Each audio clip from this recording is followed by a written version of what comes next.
Donc la question de Binyamin. Ce shiur est dédié à l'élévation de l'âme de David ben Rachel Zechrono Livracha. Alors ta question est, d'après quels critères Hachem décide par exemple, pourquoi il a choisi de se dévoiler à Moshe Rabbeinu, à Abraham? Pourquoi il a choisi Moshe Rabbeinu pour se dévoiler à lui? Pourquoi Abraham, Yitzhak et Yaakov?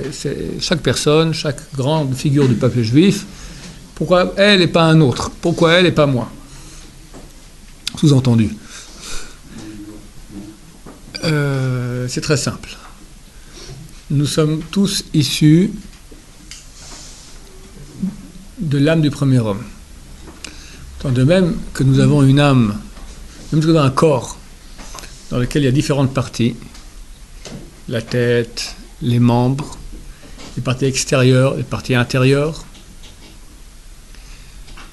nous sommes faits à l'image d'Hachem. Hachem n'a pas d'image. Quand on dit qu'on est fait à l'image d'Hachem, ça veut dire que Hachem utilise des voies de conduite pour agir dans le monde, et ces voies de conduite sont construites, enfin plutôt le contraire, l'homme est construit en fonction de ces voies de conduite. Donc effectivement, il y a dans les mondes supérieurs une image d'être humain. C'est pas une image comme on s'imagine, mais il y a une hiérarchie, on va dire comme ça. Il y a une hiérarchie, il y a une gauche et une droite. Quand il y a une gauche et une droite, c'est pas un côté gauche et un côté droit, parce qu'on parle de monde supérieur, on parle de choses qui sont spirituelles, il n'y a pas gauche et droite dans le spirituel. Gauche signifie vers la rigueur, la justice, droite signifie vers la bienveillance, la miséricorde. Et il y a une construction extrêmement complexe de tous ces mondes supérieurs qui sont l'intermédiaire entre Hachem et nous.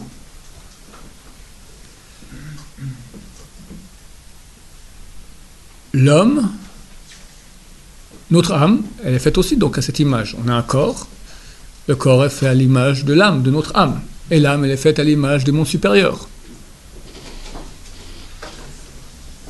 De même que dans le corps, on a une hiérarchie, on a différents endroits, de même, chaque âme faisant partie de l'âme du premier homme provient d'une autre partie de l'âme. Comme je dis, l'âme, elle est construite, il y a une hiérarchie, il y a un intérieur, un extérieur de l'âme du premier homme. En fonction de où une personne provient, elle aura certains dons, certaines facultés, certains tikkunim à faire que d'autres n'auront pas à faire. En cela, chacun est différent, et tout le monde est nécessaire. Parce que ce que fait un autre ne pourra pas le faire. Ça exclut tout le problème de jalousie. Parce que si je comprends que moi je suis l'œil, je ne vais pas être jaloux de l'oreille. Mais pourquoi lui il a une oreille musicale, moi pas du tout? Moi j'ai un œil de lynx, d'accord? Lui il est à moitié aveugle, d'accord? Un il est dans les arts plastiques, l'autre est dans les arts musicaux. Il ne faut pas être jaloux, chacun est d'où il provient. C'est un exemple que je donne.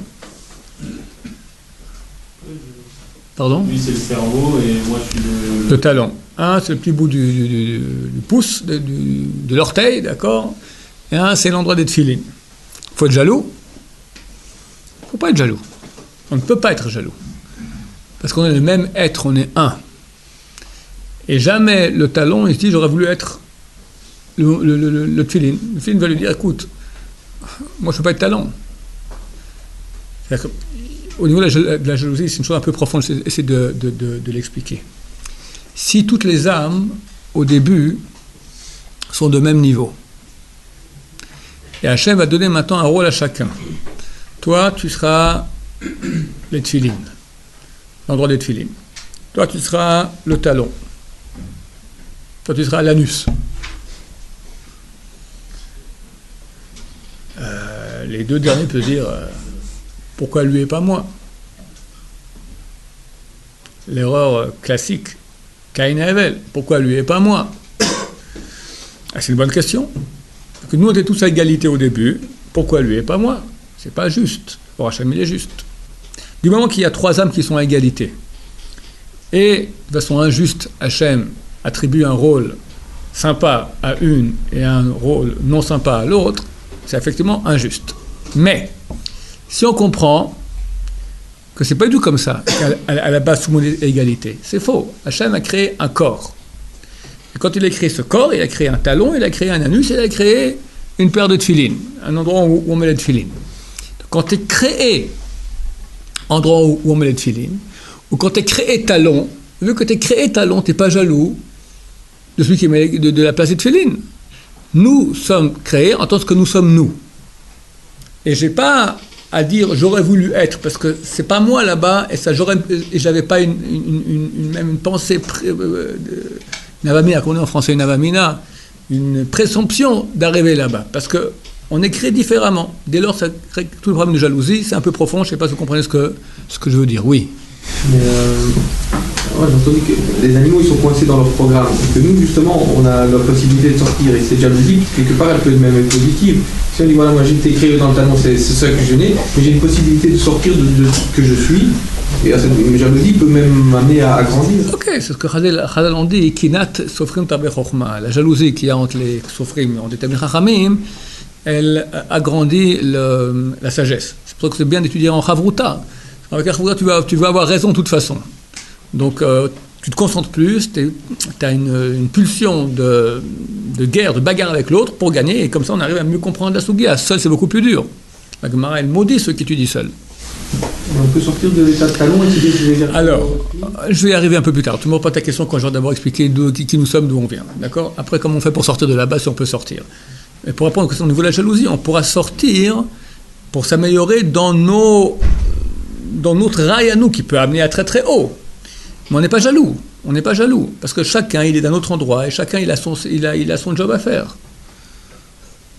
Mishat Yisharim, il dit c'est comme un palais où chaque serviteur, il a son rôle. T'as le cuistot, t'as le garde, t'as celui qui, je sais pas moi, qui balaye. Et chacun fait pour que le palais puisse être un palais resplendissant et somptueux. De même, nous sommes Am Israël, chacun il a un rôle pour que Am Israël puisse être. Maintenant. Un moment. Attends, je vais finir l'explication après vous poser des questions. Maintenant, en fonction de l'endroit où vient l'âme, elle aura un rôle différent. Il y aura aussi des grandes âmes, des moyennes âmes et des petites âmes. Plus l'âme est grande, plus elle a un grand potentiel. Puis on va exiger d'elle aussi. Plus l'âme est petite, son potentiel est petit, mais on exige d'elle beaucoup moins. Donc des fois tu vois quelqu'un qui réussit bien, et en fait tu es jaloux de lui, mais tu as tort, parce que toi par rapport à ton potentiel, tu es beaucoup mieux que lui. Lui a un potentiel 100, toi tu as un potentiel 10. Lui il est à 15, toi tu es à 8. Tu es jaloux, parce que lui il est à 15, toi tu es à 8. Mais mon cher ami, toi tu es 8 sur 10, lui il est 15 sur 100. Hachem regarde maintenant, pas ce que tu as fait, regarde ce que tu as à faire, et en fonction de ce que tu as à faire, qu'est-ce que tu as fait. La jalousie, c'est une bêtise sans nom. À complètement éradiquer, oublier, c'est complètement faux. Chacun a droit à ce qu'il a droit. Tu as reçu ce que tu as besoin pour faire ton job, et en rien ça touche les autres, et en rien les autres te touchent. C'est marqué que Hachem a vu qu'il y aurait peu de tzadikim durant l'histoire, et les a éparpillés durant toutes les générations. Hachem fait en sorte que les grandes âmes, qui ont un grand potentiel, naissent à des générations différentes pour qu'il y ait toujours des bergers du peuple d'Israël, les grands d'Israël qui sont nos bergers. Maintenant, il y aura aussi différentes affectations. Il y a un qui sera plus dans la tzidkout, un plus dans la chokhma, un plus dans le chesed. Chacun en fonction de l'endroit où il vient, il a d'autres aptitudes. Je ne me souviens plus exactement d'où vient Moshe, mais je me souviens bien, ça a à voir avec, je crois, la jambe. La jambe droite, c'est de là-bas que vient la prophétie. Pourquoi je l'ignore, d'accord ? Mais il y a certaines spécialités d'où certaines... Le plus grand en prophétie, c'était Moshe, parce que de l'endroit où il vient, c'est ça. Rabbi Shmuel Bar Yochai qui a dévoilé la Kabbalah, le Zohar, c'est que lui qui pouvait le faire, parce que lui vient d'un endroit où c'est ça son truc. Donc, en fonction de l'endroit où se trouve dans le corps, ainsi, on a un job différent. C'est quoi notre truc ?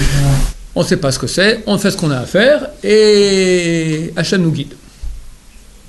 D'abord, tout le monde doit aller à l'école, d'accord ? C'est comme, quelqu'un, il rentre comment on dit en France, le CP, à 5 ans, le CP, 6 ans. On lui dit, tu veux faire maintenant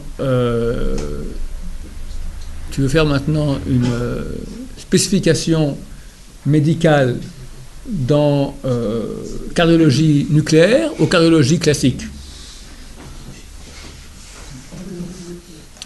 quand vous parlez, je ne sais pas encore c'est quoi ABC. Dans l'ABC, c'est la même chose. D'abord, tu vas commencer à apprendre l'ABC. Tant que tu ne sais pas lire une page de Gemara, pour de la Torah, tu es un ignorant, un analphabète. Tu sais lire une page de Gemara, tu commences à savoir parler. Tu es dans le bain, tu sais de quoi, plus ou moins, de quoi on parle. Après, on continue. Et en fonction de Hachem et des mitzvot qui se posent à nous et de notre intériorité, Hachem va nous guider vers le chemin qu'on doit faire, et en fonction des épreuves que nous avons. Quelqu'un va être à souffrance. ABC, ça tourne sur la Gemara, en fait. Ouais, il faut... Ouais, on ne peut pas grandir si on n'est pas connaisseur en Torah. Il faut d'abord le SMIC. C'est comme vraiment quelqu'un qui est un analphabète, d'accord? Et tout autour de ça, quoi, il ne sait pas lire. Alors il est fichu? Non, il n'est pas fichu, il peut aller planter des choux, d'accord? Mais tu comprends que si on parle maintenant de pouvoir grandir et faire des choses dans le monde, quelqu'un qui ne sait pas lire, il ne va pas aller très loin. Donc ça passe par cela absolument. La grandeur en Torah, il y a un minimum de Torah nécessaire pour être appelé un alphabète. Mais Abraham Avinu, Moshe Rabbeinu, Abraham Avinu, il n'a pas étudié la Gemara, ça n'existait pas en son temps. Abraham Avinu, il avait une neshama tellement haute qu'avec sa réflexion lui-même, il est arrivé à connaître Hachem. C'est marqué qu'il avait 400 chapitres de traités Avodah Zarah. Nous, on en a 7 ou 8. Il connaissait la Torah. Il avait une neshama tellement haute qu'elle éclairait elle éclairait, comme une prophétie. D'ailleurs, Hachem lui parle, donc il a un contact avec des mondes supérieurs que nous, on n'a pas.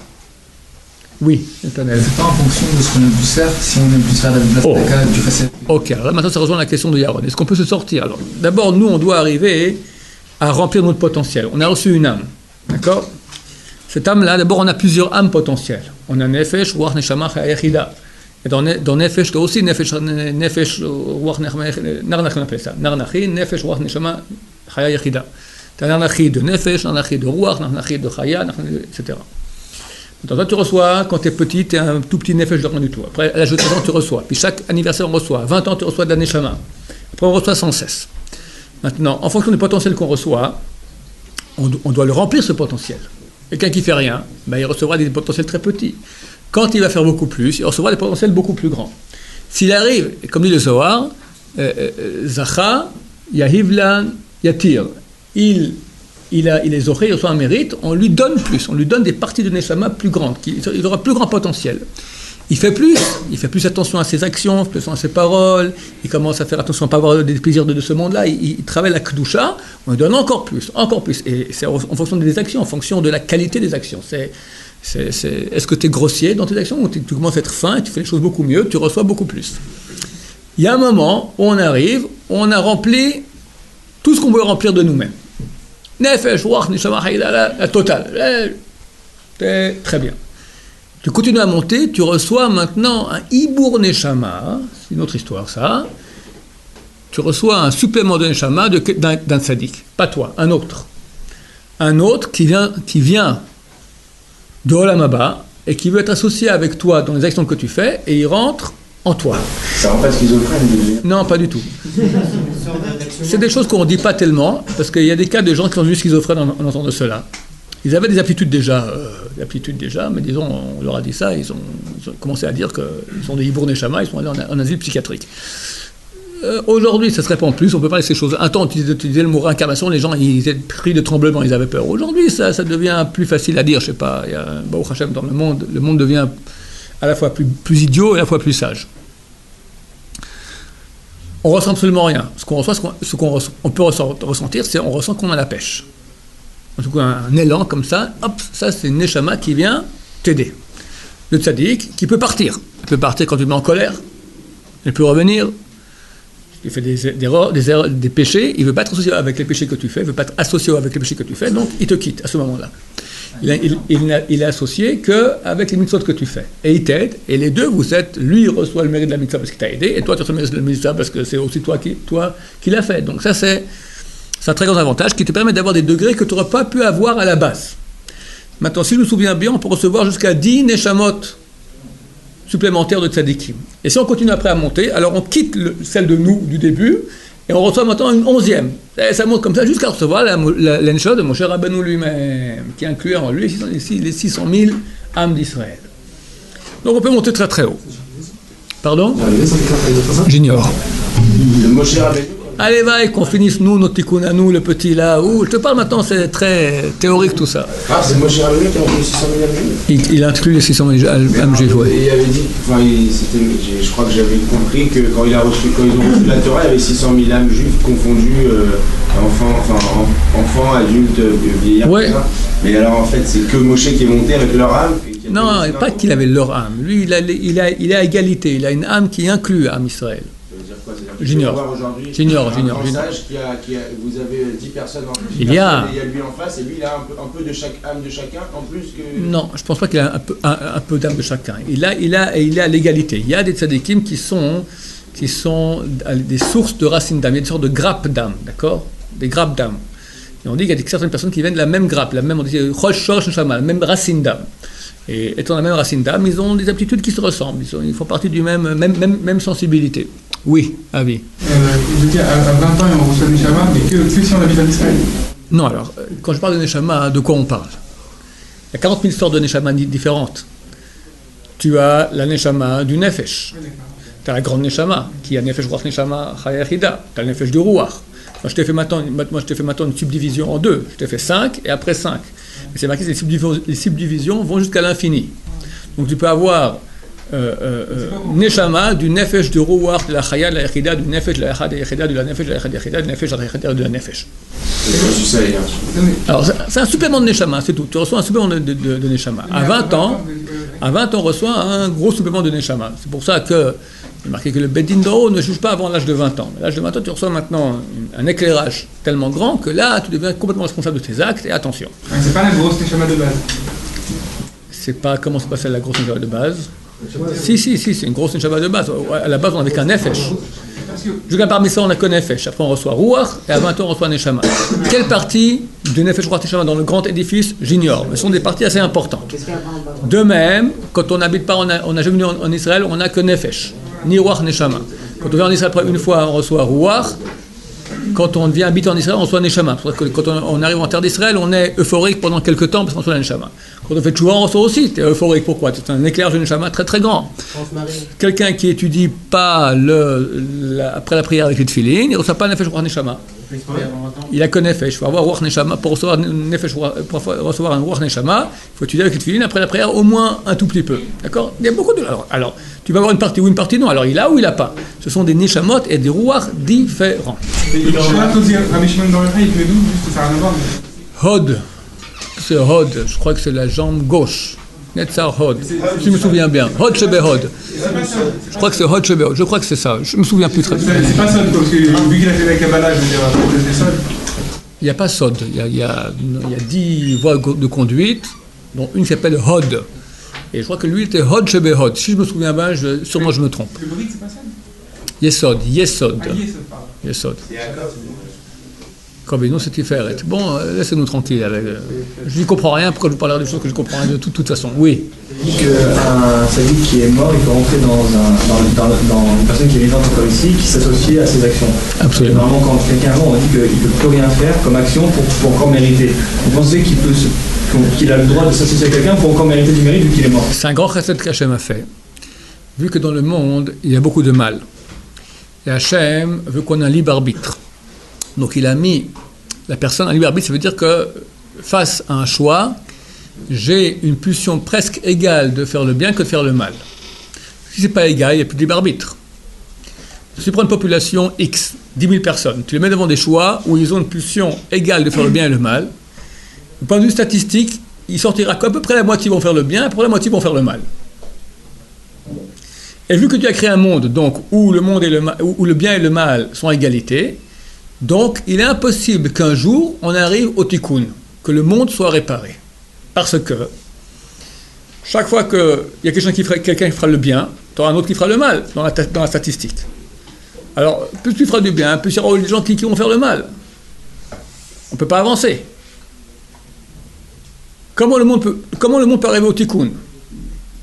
Comment il peut arriver à son tikkun, à ses réparations? Il faut arriver à ce que, en fin de compte, on arrive à faire tout ce qu'il y a à faire. On ne peut pas le faire vu que c'est à égalité. La combine qu'a fait Hachem, c'est justement cette notion de Hibur Neshama, de littéralement tomber enceinte d'une Neshama. D'accord? Neshama qui vient en vous. Parce que cette Neshama de Tzadik, comme je dis, n'est pas associée dans les péchés. Donc elle, maintenant, ce qu'elle manque de mitzvot, elle peut le recevoir sans tomber dans le risque du 50-50, qui fera qu'elle a la moitié de chance de faire plus de mal que de bien. Donc alors c'est faux quand on dit que quand on meurt, on ne peut plus avoir de mérite. C'est faux de dire que quand on meurt, on n'a plus de mérite, c'est-à-dire qu'on ne va plus en avoir de mérite tant qu'on est là-haut. Mais si une partie de la Neshama, c'est une partie, rentre chez quelqu'un, oui, elle peut avancer. C'est une sorte de Gilgoul. On peut revenir dans la Mabar en Gilgoul aussi. On peut avancer en réincarnation. L'incarnation, c'est très désavantageux parce que tu repars, c'est de nouveau retour à la case départ et tous les coups sont permis. Donc, tu es quelqu'un qui est très très bien et qui avait juste 1 centième à réparer. Il peut revenir ici en réincarnation pour réparer ce 1 centième et il casse toute la baraque et il a fait 99 000 bêtises. Si vous avez vu bien, il est où le... Non, c'est Gilgoul. Ça, c'est réincarnation. Ah, je crois pour les bons schémas, si vu que du bien, c'est quoi le mérite? Et lui, alors maintenant, qu'est-ce qu'il a fait? Mieux que le Gilgoul, il fait que maintenant l'Ibur Neshama vient et le tzaddik va aider. Le tzaddik va aider la personne à faire la mitzvah. Donc vu qu'elle a aidé, elle a à voir là-dedans. Pour moi, vous avez dit que le tikkun était quasiment impossible parce qu'au niveau statistique, il doit avoir 50-50. Oui. Je ne comprends pas, parce que le libre arbitre, c'est une notion qui touche chaque individu. Oui. Pas l'homme Israël. Pas parce que moi je vais faire plus de bien que forcément l'autre va faire plus de mal. C'est vrai. C'est faux de dire que je veux plus de bien, plus de mal. Mais si tu prends une population X, d'accord, et ils ont un choix moitié-moitié, bah, tu verras que la statistique sera moitié-moitié, grosso modo. C'est évident que c'est comme ça. C'est statistique, c'est automatique. Non, alors, si c'est 50. tu es libre de te mettre là ou là. Donc il y a une chance qu'il y ait 100% de bien ou 100% de mal. Regarde, comment t'expliquer cela? Tu prends les dés et tu joues avec les dés, d'accord? C'est certain que comme tu as tenu les dés et comme tu as envoyé, ça va influer si ça va être un 6-6 ou un 1-1 ou un 1-2, d'accord? Tu me suis? C'est aléatoire. Moi, je ne sais pas. J'arrive pas à gérer tous les paramètres qui vont faire que ça va sortir 6-6. Mais c'est clair que c'est la main comme j'ai tenu qui a fait que c'est sorti 6-6. C'est pas un miracle de sortir 6, ça a fait que. Mais on voit que si je vais faire 100 000 fois, je vais TOD, et ben tu verras qu'on arrivera exactement de façon proportionnelle à toutes les solutions possibles. Mais dans ce cas, il n'y a pas de libre arbitre. Parce que dans ce cas, moi, je fais quelque chose, mais le résultat est aléatoire. Alors que le libre arbitre, j'ai la force de connaître exactement, de réussir à faire. J'ai ce pouvoir de pouvoir faire oui. 6. Oui, c'est vrai. Mais vu qu'on parle maintenant d'un 50-50, que le choix, le type, il est sur la tangente. Oui, non, oui, non, oui, non, oui, non. Il a un libre arbitre.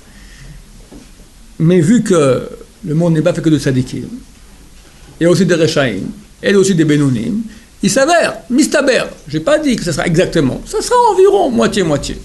Quoi qu'il en soit, le mal reste toujours. Attends, tu revois la personne, le type, il a fait maintenant, il a fait 60% de bien, tu le renvoies en Gilgoul, il y a des chances qu'il fasse maintenant 40% de bien, 60% de mal. Enfin, il y a toujours un risque qu'on reste, et il y aura toujours du mal, parce qu'il faut qu'il y ait du mal sur Terre. Le seul moyen de réparer, comme j'ai dit, que là, d'abord on est aidé, donc on a plus de chances de faire le bien. Ensuite, la personne qui est là-haut, elle nous aide sans sa capital garantie, d'accord?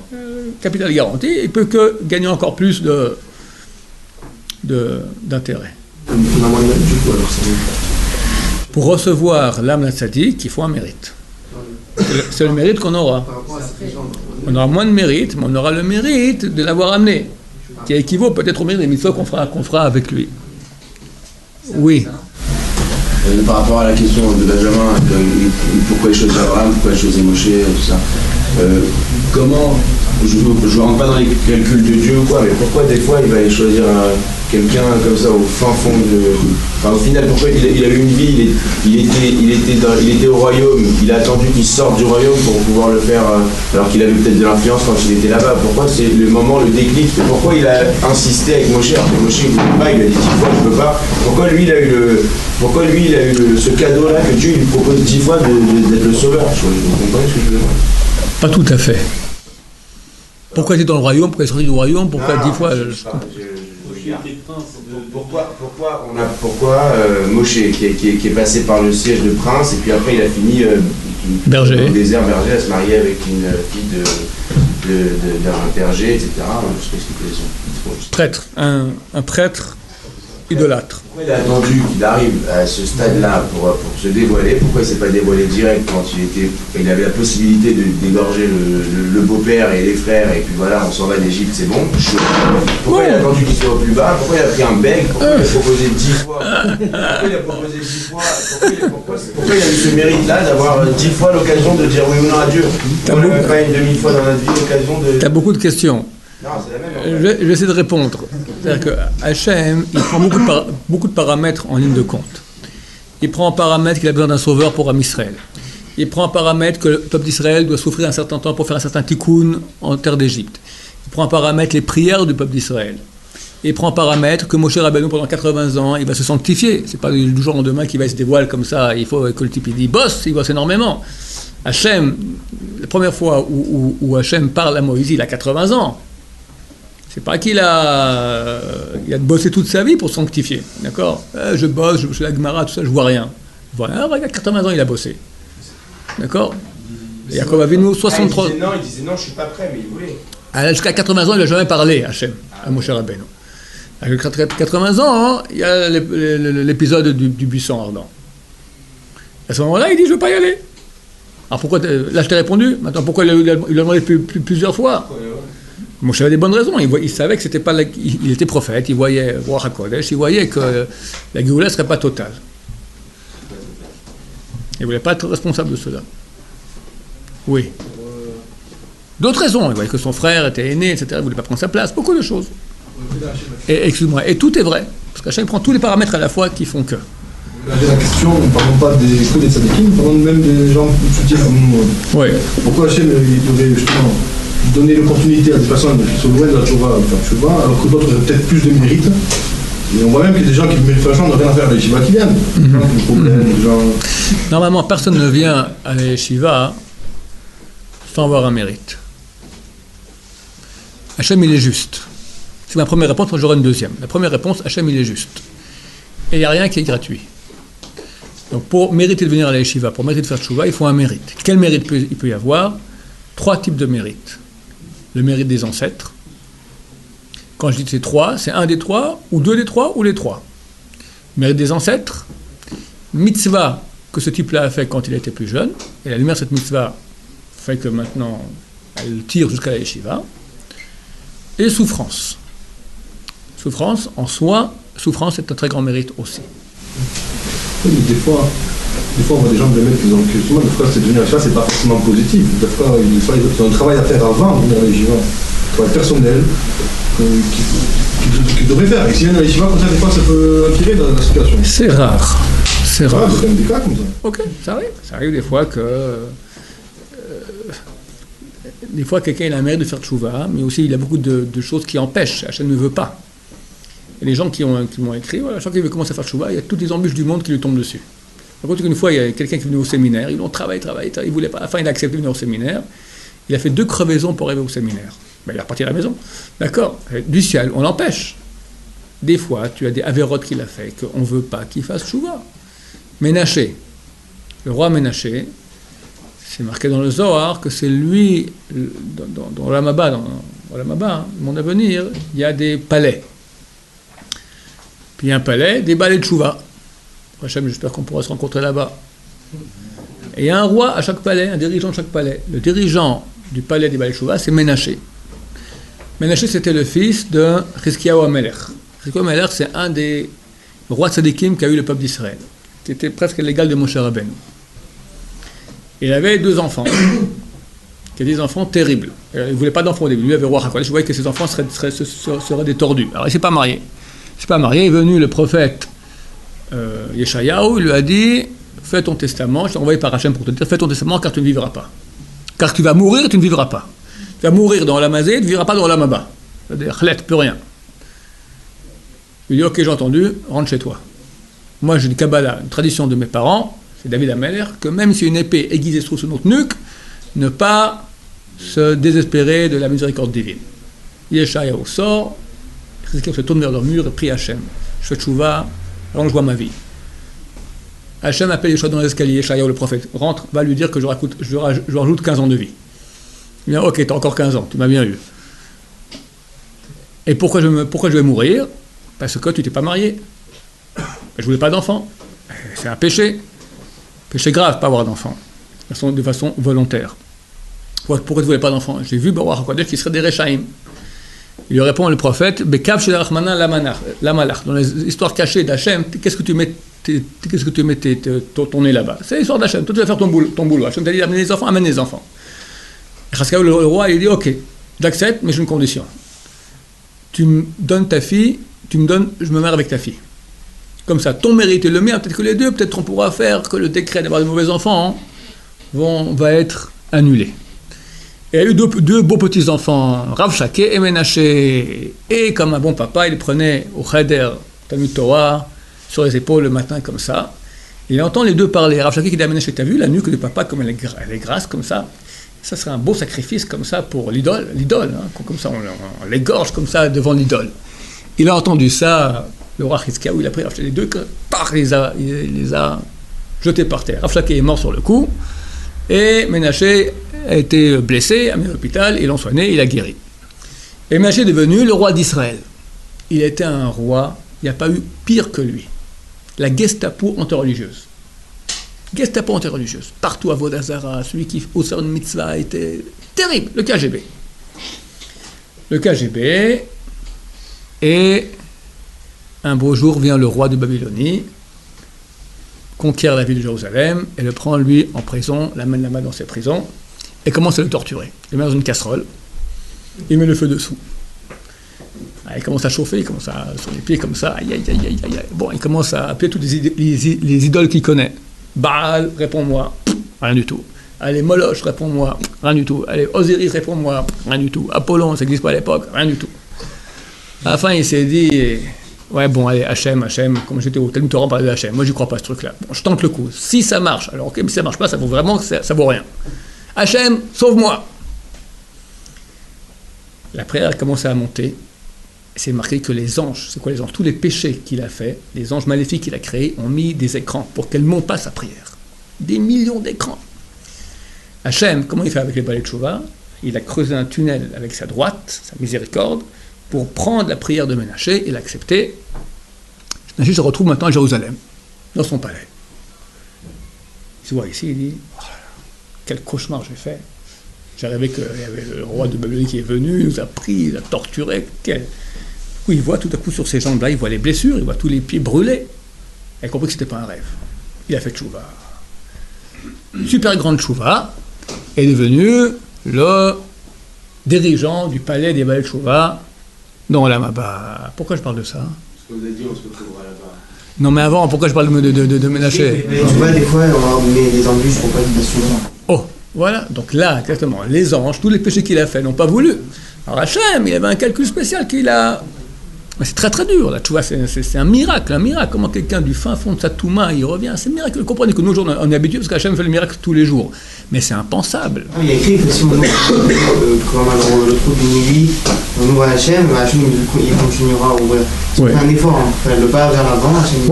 Ouais, mais c'est marqué aussi dans le début des Chot Tchouva, de Sharet Tchouva de Rabbeinu Yonah, que Hachem va aider le Baal Tchouva de façon surnaturelle. Que naturellement on ne peut pas se sortir du carcan d'où on est. Et tous ceux qui ont fait tchouva, qui sont venus de loin, te le diront, c'est anormal. Dedans où il y a tout se réveille. Alors comme j'ai commencé à dire non habitué, donc on ne s'en rend plus compte, c'est comme les miracles quotidiens qu'on voit tous les jours. Pour nous, ça devient normal. Mais il y a 50 ans, on connaissait un Baal tchouva, ça n'existait pas, c'est complètement anormal. Oui, donc j'ai répondu aux questions, Il y a un point que je ne comprends pas, c'est que vous dites que, pour les gens qui viennent de la tchouva, c'est souvent dû à un mérite. Ça peut être des souffrances ou des mérites de leurs propres actions. Ou des ancêtres. Et des ancêtres, oui. Je ne comprends pas, c'est parce que je pensais que la Hachem redonnait l'opportunité à tous les juifs de venir à la tchouva. Mais ce que je ne comprends pas, c'est le mérite. S'il est créé grâce aux souffrances comme une personne, finalement, c'est pas le fruit de son travail à lui. Donc, où est le rôle du libre arbitre là-dedans? Les souffrances aussi, c'est un mérite. comme on a expliqué dans un cours dernièrement, quand Hachem n'aime pas quelqu'un, il le laisse dans la belle vie, pépère jusqu'à sa mort. Quand Hachem aime quelqu'un, il le fait souffrir. Cette personne devait avoir un certain mérite, mais insuffisant pour le ramener à la Torah, il fallait qu'il ait une participation active de lui aussi. Maintenant, lui n'a pas la capacité de faire son libre choix, parce qu'il est trop dans le monde du mal, mais il a un certain mérite qui fait que Hachem va lui donner des points. Malgré lui, ce qu'il aurait dû faire comme effort qu'il n'a pas fait parce qu'il n'est pas capable de les faire, on lui fait faire les efforts. Et effort égale souffrance. Effort, c'est de la souffrance, c'est une petite souffrance. Et quand il y a beaucoup d'efforts, ça donne une grosse souffrance. Alors on lui fait faire la souffrance de façon artificielle, et c'est un mérite quelque part, parce que grâce à cette souffrance-là, il a un mérite qui permettra que demain il fasse chouva. Mais on n'a pas à intervenir dans ce monde-là. Pardon ? C'est les calculs d'Hachem, on n'a pas à intervenir si on voit quelqu'un dans ce monde-là complètement. On sent que. Le faire souffrir ? Non, pas souffrir, non. Mais réveiller, on va dire. Réveiller, oui, bien sûr qu'on doit réveiller les gens. Mais pas réveiller avec une claque, avec une caresse. Il y a une mitzvah de Tochecha, il y a une mitzvah dans la Torah de Ocher Tocher et Amitecha, d'aller corriger notre prochain, pour le ramener vers la bonne voie. Donc, il faut le corriger. C'est quoi le guédère? C'est quoi le... Ça va jusqu'où? C'est quoi Tocher? C'est quoi n'importe quoi? Non, il y a des lois très claires là-dessus. À ce propos, il faut regarder dans Siman Terach 608 du Shulchan Aruch Hachaim, là-bas toutes les lois de Tochecha. À qui, jusqu'à combien? Quelqu'un qui est quelqu'un qu'on sait qui ne fera pas de chouva, quelqu'un qui oui il y a des chances, quelqu'un qui est messie, quelqu'un qui est shogeg. Il faut qu'on soit bien aussi, bien sûr. Tu dis que le Tinoch Shenziba, qui est vraiment il a eu des mérites malgré lui, à l'opportunité de venir à l'Yeshiva, pourquoi pas tous les autres? Mais il y avait un mérite aussi. On parle maintenant, il y a toute la notion de réincarnation. On vient ici, c'est pas la première fois. Il y a des mérites de fois dernière. Les gens qui n'ont pas de mérite ne peuvent pas venir à l'Yeshiva. De quel droit? Quelqu'un qui n'a pas un mérite, il viendrait maintenant à un endroit qui permet en 2 temps 3 mouvements d'éliminer son etc. et d'avoir le Olam Haba. C'est ça la notion de Tchouba. Pardon? C'est ça la notion de Tchouba. Le Tchouba, c'est donner la possibilité à une personne. Chaque personne a la possibilité. Chaque personne qui est dans le monde a la possibilité, en réfléchissant un tout petit peu au comment et pourquoi du monde, quelqu'un qui cherche la vérité, il trouve. Hachem va l'aider. Quelqu'un, ça ne l'intéresse pas la vérité. Justement, ça la question. Venir à l'Yeshiva, c'est quelqu'un qui cherche la vérité. On a dit que celui qui a du mérite viendra chercher la vérité. Celui qui n'a pas de mérite ne viendra pas chercher la vérité. Non, c'est pas comme ça que ça marche. Quelqu'un se trouve dans la Cambrousse. Et il se dit, qu'est-ce que je fais ici? Pourquoi j'existe? Quel est le sens de ma vie? On vit, un jour on meurt. Si je suis là comme un animal, juste pour manger, boire, faire des enfants et m'amuser, ok. Mais des fois, il se pose une question. Et chaque être humain au monde se pose la question au moins une fois dans sa vie. Parce qu'il a une conscience. Il a une conscience de lui-même. L'animal, il vit. J'ai une conscience que je vis. Alors pourquoi je vis? Qui suis-je? Chaque être humain a ça au moins une fois. Dès lors, il a un choix.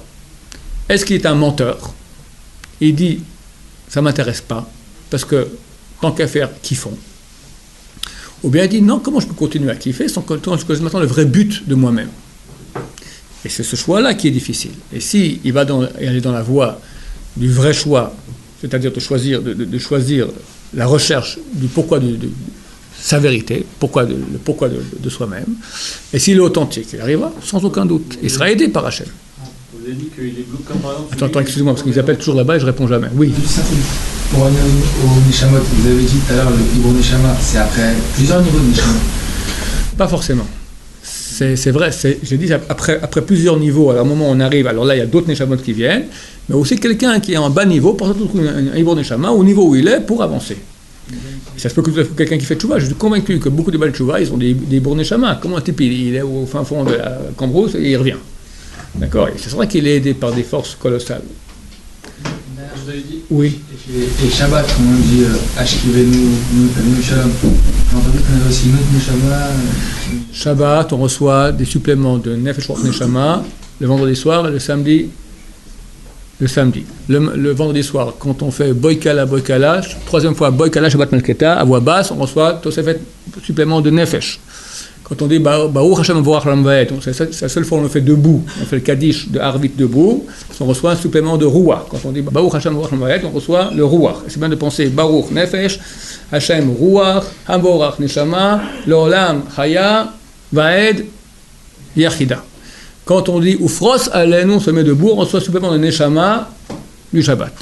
Le matin, quand on dit Nishmat Kol Chai, il faut penser qu'on reçoit supplément de nefesh.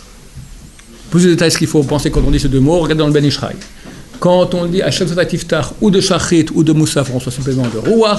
Quand on dit aïe, longtemps, pas comme le font les autres communautés, et marocaines et ashkénazes, mais chez les bons soirs de la région, ils disent aïe, longtemps, pour qu'on ait le temps de penser cela, il faut penser qu'on reçoit le supplément de neshama de Shabbat. Oui, Aaron. Ouais, vous avez dit par exemple celui qui a eu 2 crevaisons avant d'aller dans le séminaire, on lui a empêché la tchouva. Mais ce qu'il a dit, c'est que la tchouva, on ne peut pas l'empêcher. C'est-à-dire quelqu'un qui veut faire. Comment on peut. On le met en situation de, on le met en situation de libre choix. Maintenant, d'un côté, il mérite, parce qu'on l'a appelé sans cesse viens. D'un côté, il a Averot qui a fait qu'il disent il ne mérite pas. Alors, Hachem veut le mettre dans une situation de choix plus difficile. Il a le choix, avec 2 crevaisons, j'irai, même avec 4 crevaisons, j'irai. Et il arrive. Il y a un type qui a fait le séminaire, il a essayé de prendre sur lui Shabbat. Il avait un restaurant. Et il ferme Shabbat. Et ça a commencé à descendre. Il y a une vidéo sur le blog de Yavad. Ça descend, les prix descendent. Presque la faillite totale. Il est allé dans sa cave, il s'est enfermé. Il a pris les clés de sa Hachem, tu veux que je ferme Shabbat? Tu veux que j'ouvre Shabbat? Eh bien, je n'ouvrirai pas Shabbat. Il a jeté les clés par terre. Dès ce jour-là, tac, ça commence à remonter. Voilà. Il y a des épreuves. Il aurait pu dire, c'est comme ça, j'ouvre Shabbat de nouveau. Baruch Adonai, amen.